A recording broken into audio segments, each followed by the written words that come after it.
This portion of the news brought to you by McDonald's. McDonald's, I'm loving it. No woman or man should die from breast cancer if it's detected early. This advice from a veteran radiologist. As we observe Breast Cancer Month, stakeholders are emphasizing the importance of getting screened early. Now, there has been an increase in cases of breast cancer in men, but women are still considered the most at-risk group. And for the next month, groups around the country will host fundraising events and promote screening to help save the lives of women. Cyan Thompson spoke with Chief Radiologist Dr. Larry Carroll, who is supporting the push. There's two types of breast cancer. There's the killing kind, and there's the curing kind. The Bahamas has the highest rate of women with the breast cancer gene. Today, research is helping Bahamian women to find out if they have this aggressive cancer gene and what can be done. Chief Radiologist Dr. Larry Carroll. We tend to have breast cancer showing up in much younger people. I've seen, and I know proven, the youngest person I've seen was a 21-year-old with stage 3 advanced breast cancer. There's supposedly a kid on record who was 14. So this is what genetic cancer is like. They come early and they're aggressive. So if you waited until you were 40 to start looking, you're more than likely going to be dead. Getting a mammogram is still one of the main options. Other testings for breast cancer include a breast ultrasound and a breast MRI. Dr. Carroll advises women that if their family members have been diagnosed at an early age, they should not ignore the signs. If you've got a strong family history of breast cancer, and what do I mean by a strong family history? Your mom had it, her sister had it, right? And her brother had it. Dr. Carroll also added this. Well, if I ain't got the gene, I ain't got to worry, you know? And that's very, very wrong. And that's the worst thing that could ever happen to us.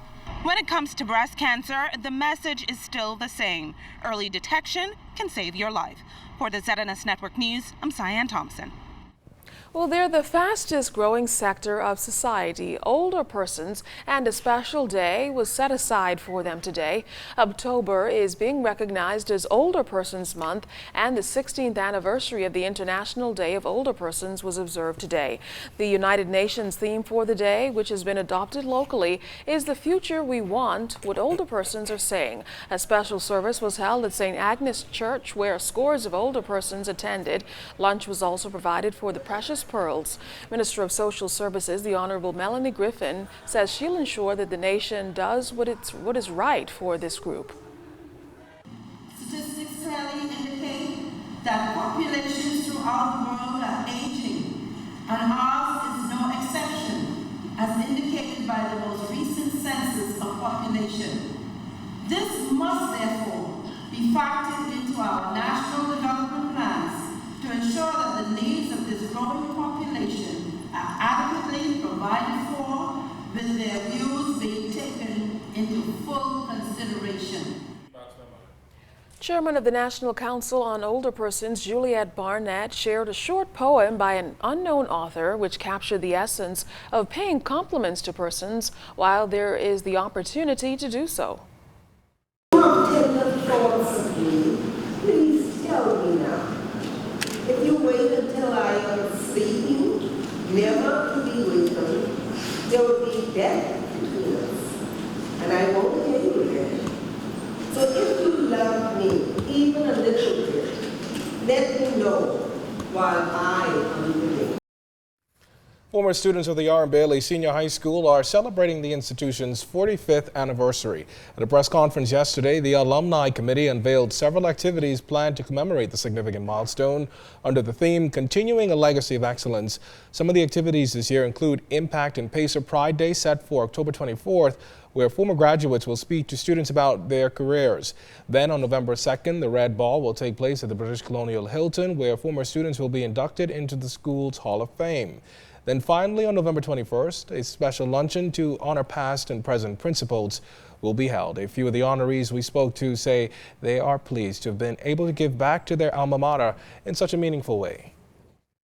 It's indeed a pleasure to be able to be honored by the school and to be able to give back to the school. I think that is important, to be able to give back, and like I said, where I am today is because of the foundation that was set at Donald Davis and also at Aaron Bailey Senior High School, and it's where it's caused me, particularly because I got involved in sports very early too at Aaron Bailey. I think that set the pace for where I am today. I've graduated from Aaron Bailey School in 1976.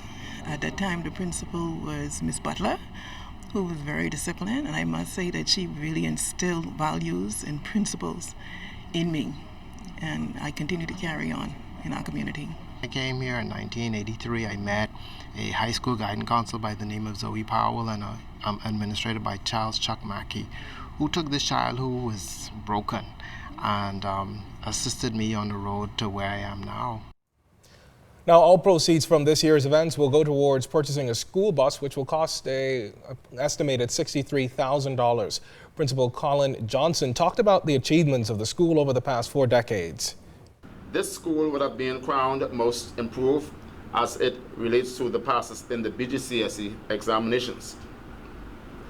In addition to that, this school had the top student, not only in the public school, but in the private schools, with 9 A's and 1 B in the name of Tanisha Swan. If that's not a pacer, then you tell me. When I look out into the congregation, I see 45 years of past successes and some 45 years plus successes to come. We are only and will only continue to be successful as a school if we realize that it takes the efforts of all of us. Well, time is winding down to the 2013 Boxing Day and 2014 New Year's Day Junkanoo Parades, with just under 2 months to go before all 6 major groups bump heads for bragging rights. Members of the Junkanoo Corporation of New Providence are making some changes, though, to the parades, starting with the judging process.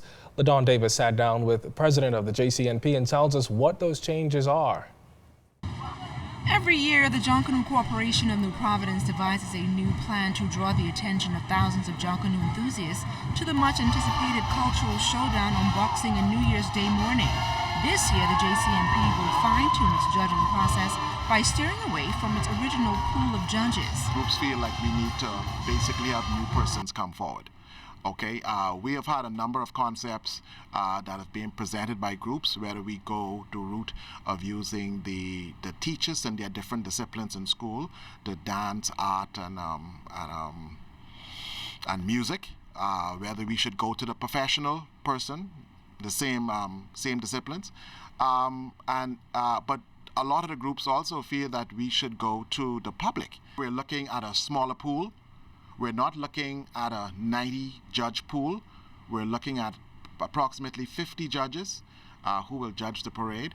And then the JCNP, the member groups, will make the decision on how we best utilize the 50 judges rather than having the road so clogged with judges. Last year, the JCNP rolled out a new scoring system by using the BlackBerry smartphone. Now, Ferguson says this year they plan to use a tablet, but that's still in the testing phase. Tested about 4 different brands. We have come to a decision on one. And at the same time we have come to that decision, we have found that each of those tablets are roughly about $400. And so we're looking at an effort of about $20,000 to invest in a scoring system, and now the JCNP will make the determination whether it makes sense. And at this time, if it doesn't, if we decide that we think $20,000 is a lot of money to put into a scoring device, then we'll probably just move away from it and just stay manual until we find a better system to make the scoring happen electronically. Now, JCNP officials maintain if they are not able to acquire new judges, they will use their original pool. Meantime, preliminary meetings for potential judges is set for October 8th. LaDon Davis, ZNS Network News. Well, up next in sports, despite the showers, the heat is still on. And in Family Island news, Bimini business owners say things are looking up. You're watching The Bahamas Tonight.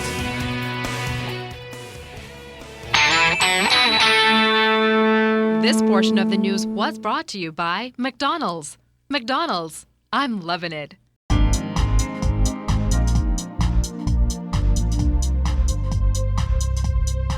This is your Royal Fidelity Business News. I'm Jimenita Swain.